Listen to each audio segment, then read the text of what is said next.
IPL போட்டியில நடுவரோட முடிவை ஏற்க மறுத்து வாக்குவாதத்தில் ஈடுபட்டதால பெங்களூர் அணியோட நட்சத்திர வீரர் விராட் கோலிக்கு அபராதம் விதிச்சிருக்காங்க. சண்டே அன்னைக்கு கொல்கத்தா நைட் ரைடர்ஸ் அணிக்கு எதிராக ராயல் சேலஞ்சர்ஸ் பெங்களூர் அணி விளையாண்டுச்சு. இந்த போட்டியில முதல் இன்னிங்ஸ்ல 3வது ஓவரை ஹர்ஷித் ராணா வீசிய ஃபுல் டாஸ் பந்து விராட் கோலியோட இடுப்புக்கு மேல நோபால் மாதிரி போச்சு.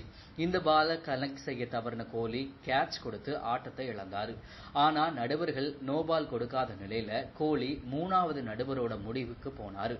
அவரும் கோலி ஆட்டம் இழந்ததை உறுதிப்படுத்தினாரு. இதனால ரொம்பவே அதிருப்தி அடைஞ்ச விராட் கோலி நடுவர்கள் கிட்ட வாக்குவாதம் செஞ்சாரு.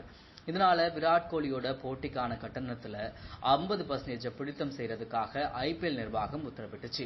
இதே போட்டியில குறிப்பிட்ட நேரத்துக்குள்ள பந்து வீசி முடிக்காதனால பெங்களூர் அணியோட கேப்டன் ஃபாஃப் டு பிளசிஸிற்கு 12 லட்சம் ரூபாய் அபராதம் விதிச்சிருக்காங்க. அது மட்டும் இல்லாம சண்டே அன்னைக்கு நடந்த இன்னொரு ஆட்டத்துல குஜராத் டைட்டன்ஸ் பஞ்சாப் கிங்ஸ் அணிகள் மோதுச்சு. இதுலயும் நடுவரோட முடிவை ஏற்க மறுத்து பஞ்சாப் அணியோட கேப்டன் சாம் கரன் வாக்குவாதம் செஞ்சாரு.